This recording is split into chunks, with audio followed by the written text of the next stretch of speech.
बाबा साहब डॉक्टर अंबेडकर जी की 133वीं जन्म तिथि मनाने के लिए उपलक्ष्य में यहाँ वो उपस्थित हैं। सभी को मेरी तरफ से बाबा साहब की जयंती की बहुत बहुत बधाई।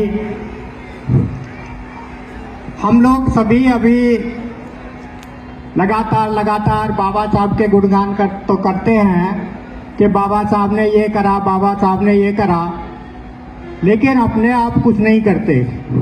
तो मेरा कुछ सजेशन है कि कम से कम आप कुछ चीज़ों के जो हमारे दूसरे लोग हैं, अदर कास्ट के लोग, हायर कास्ट के लोग जो हम पे प्रश्न चिन्ह खड़े करते रहते हैं लगातार, तो हम भी उन्हें काउंटर अटैक हमें करना चाहिए। तो जैसे आरक्षण के बारे में लगातार जो सवर्ण क्लास है, ऊपर के हायर कास्ट वालों ने फैला रखी है समाज में कि आरक्षण से देश बर्बाद हो गया, आरक्षण से देश बर्बाद हो गया, आरक्षण से मतलब कम नंबर वाले सेलेक्ट हो जाते हैं, हाँ, और ज़्यादा नंबर 90% वाले रह जाते हैं, 40% वाले सेलेक्ट हो जाते हैं। तो देश में अयोग्य लोग आगे बैठ जाते हैं, तो आके सरकारी नौकरियों में, तो आरक्षण की वजह से देश बर्बाद हो रहा है।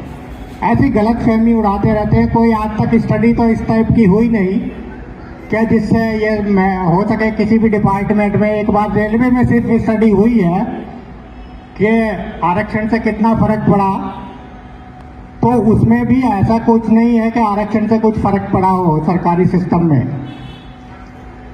आप ये कह सकते हैं उनको जवाब देने के लिए कि भाई आरक्षण कब से लागू हुआ। आप देखिए, आरक्षण तो मेनली 1950 से लागू हुआ, लागू तो 32 से हो गया था, पर बाद में मेनली 1950 से लागू हुआ, देश का संविधान लागू होने के बाद से।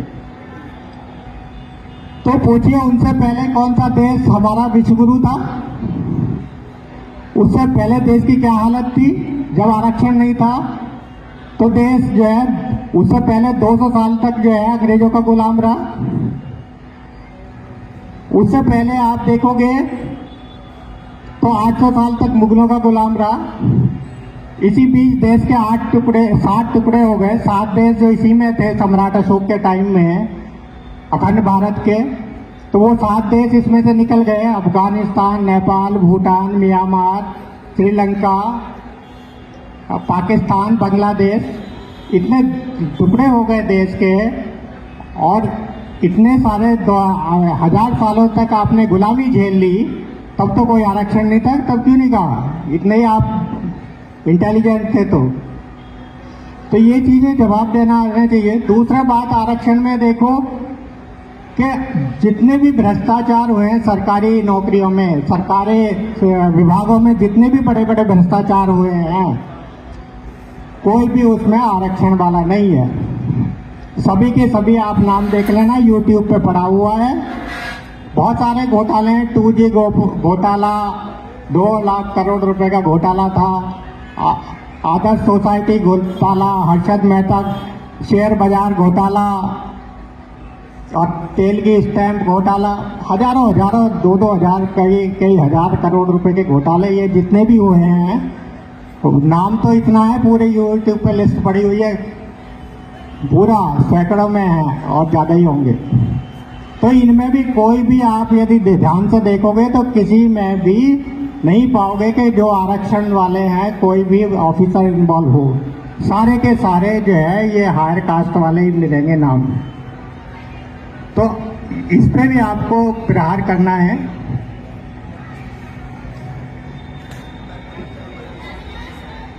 देश से बैंकों का पैसा लेके विदेशों में भागने वाले कौन है? देशों से पैसा लेके जो विदेशों में भाग गए, उनमें से भी एक भी आरक्षण वाला नहीं मिलेगा।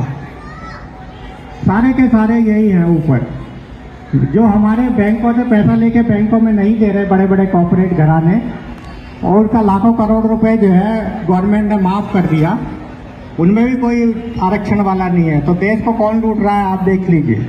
तो आपको इसका सबको हमें भी प्रचार प्रसार करना चाहिए उन दूसरी जाति के लोगों के अगेंस्ट में, जैसे वो हमारे जरा से आरक्षण के पीछे पड़े हैं। दूसरा, मेरे हिसाब से एक चीज की और डिमांड हमें करनी चाहिए। जैसे हर धर्म में, हाँ, किसी भी धर्म में देख लीजिए, चाहे मुस्लिम में है, सिखों में है, ईसाइयों में है, जो भी चढ़ावा धार्मिक स्थलों पे चढ़ता है वो वापस उस समाज के भले के लिए लगता है, उस समाज की उन्नति के लिए लगता है। चाहे उससे उनके स्कूल चल रहे हो, चाहे हॉस्पिटल चल रहे हो, या गरीबों की वैसे मदद करी जा रही हो। सिखों में देखिए हर गुरुद्वारे में फ्री में लंगर चल रहा है, और इतने वो चैरिटी करते हैं कि फ्री में अस्पताल चला रखे हैं उन्होंने, अपने ही समाज के लिए नहीं, सबके लिए चला रखे हैं, औरों के लिए भी। कोरोना में इतना काम करा उन्होंने कि कुछ फ़ोन कर दीजिए कि कितने लोग आ रहे हैं, कितने लोगों को आपको वो चाहिए पैकेट खाने का। जहाँ जहाँ भी कोरोना में जो लोग फंस गए थे, घर में भी फंस गए थे, और जो मूव कर रहे थे, मजदूर आदमी जा रहे थे, उनको सबको उन्होंने खाना बांटा। और भी कहीं भी देख लीजिए, वो हमेशा कोरोना में ऑक्सीजन के वो लगा दिए उन्होंने, सेंटर खोल दिए कि आओ कार में बैठ के जो है लगवा के चले जाओ। तो ये सब उन्होंने चैरिटी के सब करते हैं। कोई भी ऐसा नहीं है कि वो जो भी धार्मिक स्थलों पर पैसा चढ़ता है वो उन्हीं के लिए, उनके कुछ लोगों के लिए रह जाता हो जो धार्मिक स्थल जिन्होंने बना रखे हैं। तो हमारे देश में क्यों नहीं लगा, हमारा धर्म में क्यों नहीं लग सकता? जब ये कहते हैं हिंदू धर्म, तो हिंदू धर्म पे पूछे भाई क्या हिंदू धर्म में क्यों नहीं लगता? इतना चढ़ावा आता है मंदिरों में, इतना चढ़ावा आता है कि कुछ ही चंद 10 मंदिरों के जो टॉप वाले मंदिर हैं उनकी स्टडी करी गई तो वो चंदा 1 साल का इतना ज़्यादा है कि हमारी सेंट्रल गवर्नमेंट का जितना बजट है उससे भी 3 से 4 गुना ज़्यादा चंदा मंदिरों में आ रहा है। और यदि वो वापस समाज के लिए लग जाए तो सोचिए देश की गरीबी तो कब की दूर हो गई होती। पर वो चंद लोगों के किन के हाथों में है? ब्राह्मणों के हाथों में चला जाता है, क्यों नहीं लगता वापस? कभी इस पे भी विचार करिए भाई। जब सब धर्मों में पैसा जहाँ पे भी धार्मिक स्थल पे चढ़ता है वो वापस लगता है समाज के भले के लिए, तो हमारे हिंदू धर्म में क्यों नहीं लगता? तो हिंदू धर्म में मेरे हिसाब से तो कारण यह है कि किसके पास है, वो ब्राह्मणों के पास। और यदि वो लगेगा पैसा वापस तो किसके पास कौन ज्यादा है जिनका बेनिफिट होगा?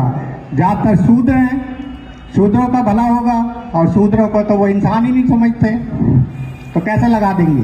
तो इसकी भी हमें जोर से हम लोगों को तो हल्ला तो मचाना ही चाहिए, कम से कम उनके ऊपर अटैक करिए।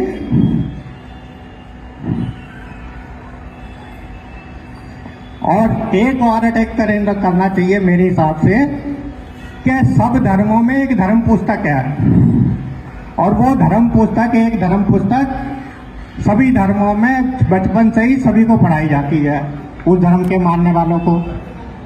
तो हिंदू धर्म में ऐसी पुस्तक क्यों नहीं हो सकती, क्यों नहीं पढ़ाई जाती? वैसे सब हिंदू धर्म चिल्ला रहे हैं कि हिंदू राष्ट्र बनाना है। भाई एक पुस्तक तो बताओ किससे, कौन सी है आपकी धर्म पुस्तक जिसके हिसाब से देश चलेगा?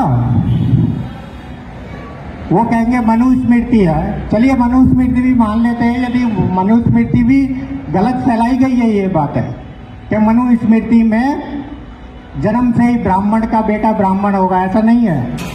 पहली बात तो जो मनुस्मृति में लिखा है तो ऐसा नहीं है कि जन्म के हिसाब से किसी का वर्ण डिसाइड होगा। वर्ण अलग चीज है और मनुष्य पैदा होना अलग चीज है। वर्ण का मतलब उसमें जो ये मुख से जो पैदा होने वाली लिखा है कि ब्रह्मा के मुख से ब्राह्मण पैदा हुए, और बाजू से क्षत्रिय है, जंघा से वैश्य है, और पैरों से शूद्र। तो ये तो वर्ण पैदा हुए हैं। और जो उसमें लिखा है कि मनुष्य कैसे पैदा हुए, तो मनुष्य जब वो पूरा सृष्टि बना रहे थे तो उनमें जानवरों को बना रहे थे। ब्रह्मा का जो मनुस्मृति में लिखा हुआ है, तो उस टाइम जब 2 दांत वाले, ऊपर नीचे दांतों वाले जानवर उन्होंने बनाए तो उस समय मनुष्य बनाए। तो इसका मतलब ये हो गया वर्ण अलग चीज हो गई। ये जो गलत चीज फैलाते हैं कि शूद्र पैरों से पैदा हुए, मनुष्य अलग बनाना हो गया, और वो तो वर्ण बनाए। अब वर्ण में कैसे जाते हैं आदमी? उसके हिसाब से, मनुस्मृति के हिसाब से हर बच्चा जो पैदा होता है वो शूद्र पैदा होता है। और जब तक उसका जनेऊ संस्कार नहीं हो जाएगा वो शुद्र ही रहेगा। तो ये चीजें, जो सारी चीजें जो इन्होंने गलत फैला रखी है, पढ़ते नहीं हैं, तो हर एक चीज जो हिंदू धर्म की पुस्तक है वो भी पढ़ाई जानी चाहिए। पढ़ाओ भाई, जब तुम कहते हो इतनी ज्यादा उसमें ज्ञान है तो सारी चीजों का इनका पता पड़ जाएगा कि गलत सलत बताते हैं। रामचरितमानस में कुछ नहीं है, 4 बड़ी कथाएं हैं सिर्फ कि भाई कैसे ब्राह्मण ने एक गलत शाप दे दिया किसी को कि तू भाई अगले जन्म में राक्षस बन जाएगा, तो वो तो बन गया।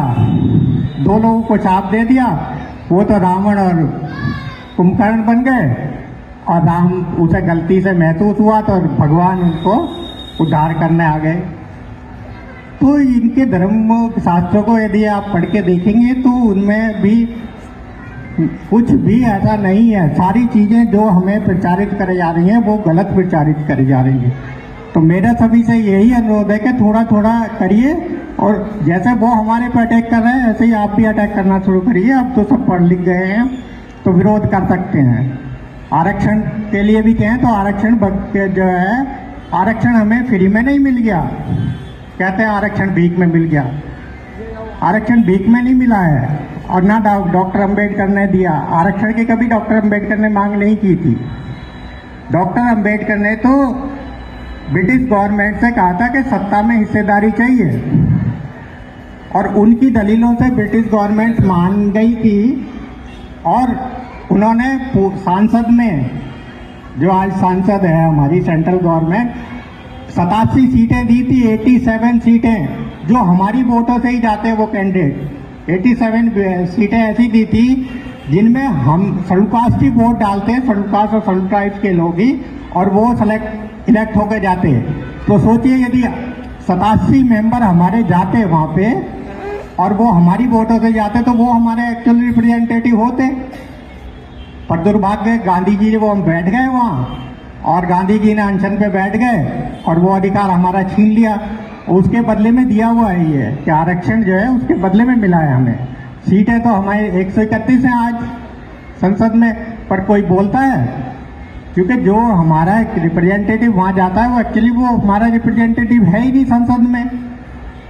वो तो वो उस पार्टी का गुलाम है।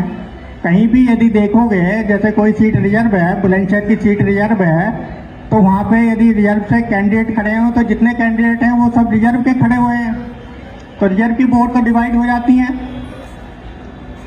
और कैंडिडेट कौन जीतता है? जो दूसरे लोग जीते आना चाहते हो, तो वो हमारे लिए बोलता ही नहीं तो देखिए 131 सांसद हैं, वो चाहें तो उनके बगैर तो कोई भी गवर्नमेंट बन ही नहीं सकती। वो तो चाहे कुछ भी यदि इकट्ठे हो जाए, पर इकट्ठे नहीं होंगे, वो तो गुलाम है सारे के सारे। वो हमारे रिप्रेजेंटेटिव एक्चुअली है ही नहीं, वो तो दूसरे लोग जो जिताते हैं वो ही जाते हैं। तो यदि हमारे 87 भी रहते हैं जो ब्रिटिश गवर्नमेंट ने हमें कम्युनल अवार्ड में दिया था, और वो हमारी वोट से ही जाते, तो आज उनके बगैर सरकार नहीं बनती। और हमारे जो हक जो लगातार मारे जा रहे हैं वो कभी नहीं मारे जाते। तो इसलिए मेरा सभी से अनुरोध है कि सब लोग उन पे भी अटैक करें, सही दूसरे लोगों पे भी जो हमारे पे गलत चीज़ें फैला के वो कर रहे हैं।